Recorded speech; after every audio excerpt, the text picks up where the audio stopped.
By voting for the Save America Act, House Republicans did exactly what the American people sent us here to do.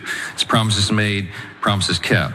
Ensuring the integrity of elections is an essential issue. It's essential to maintaining our constitutional republic, and everybody in this country seems to understand and agree to that. This is about a 90-10 issue in the polling, because all that we've done tonight in this simple piece of legislation is apply common sense. Yeah, you probably don't need me to point out the various ways that Mike Johnson was lying there. I think you can tell by the smarmy little crap-eaten grin on his face as he says it. Oh, he's so happy with himself.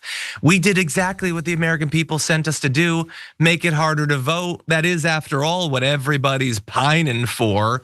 It's not a 90-10 issue, obviously, and it's also thankfully unlikely to actually be signed into law, although, knock on wood on that.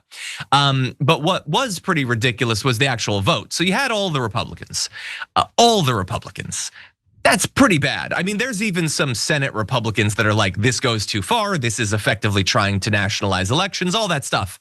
But meanwhile, in the House, there was not one single Republican that had an issue with it. Not even the sometimes good ones like a Thomas Massey or something. Nope, they were all on board. And not just them. One Democrat voted for it. That being, Henry Cuellar voted for it. So that's wonderful. Now, if you're not familiar with this bill and what it would do, it does a lot of different things. They're focusing on the thing that requires voters to show photo identification in order to cast a ballot in person.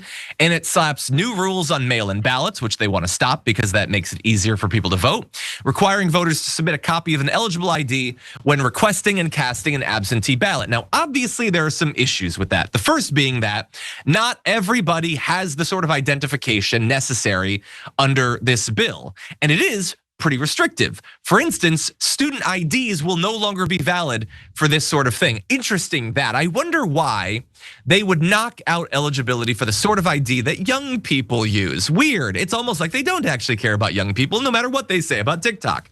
And so analysts currently say that something like 21 million Americans lack ready access to the documents that Republican legislation would require in order to be able to vote.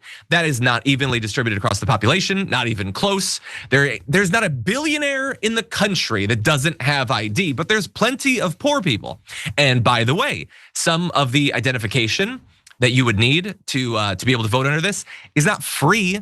It's not just inconvenient to get. It can be as much as $150 or more. So this is, in actuality, a poll tax for people who don't currently have identification. They would need to shell out money that they don't have, and they have even less of thanks to Donald Trump's tariffs, to just be able to vote. And then there's a number of other issues on there. Like, for instance, if your last name doesn't match your birth certificate, there are additional obstacles that you might have to jump over. Now, that can, in theory, be a problem for almost anyone, but it's especially a problem, as many have noted, for people who have changed their last name. Now, why would millions of one group of people have changed their last name? Have you heard of marriage and how often women change their last name? They will have a harder time voting. And oh, what do you know? Just like knocking out the young people, women who aren't as likely to like Donald Trump, they might have a harder time voting. So Mike Johnson can get up in front of a camera and be like, oh, this is just what everyone wants. No, this is what Republican leadership wants, because they have never greeted negative polls or a hard election cycle by saying, what can we do to appeal to the voters? The answer has always been, what can we do to make fewer voters that we have to deal with?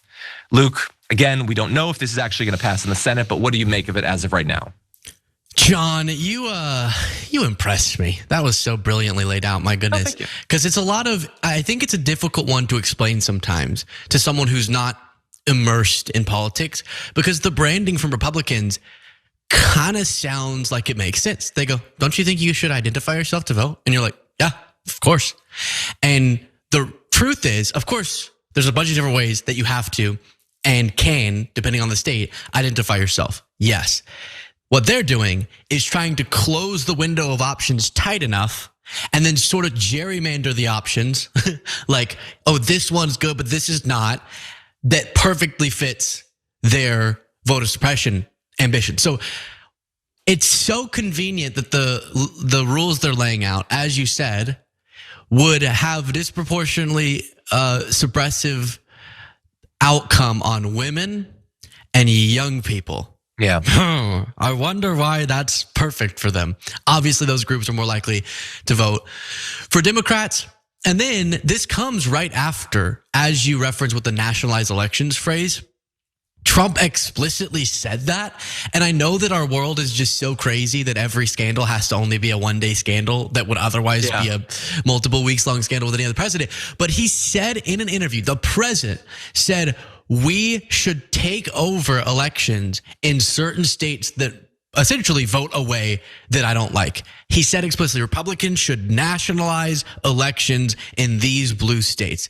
And I know this little thought experiment has been way overdone, but just imagine Republicans' reaction, the big government tyranny that it would be described as if that were a Democrat talking about red states. And then lastly, 100%. To give you a sense of how much we should trust them on election-related issues, just remember, when they talk about elections being stolen or the risk of them being stolen, in recent memory, maybe in all of American history, there was one president who really tried to steal an election, and it was Trump in 2020. And I think that gives you a sense of their credibility on this.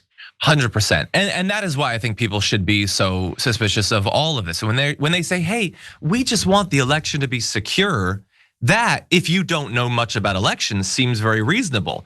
But it seems really insane to keep saying that when you have not established that the elections are anything other than perfectly secure.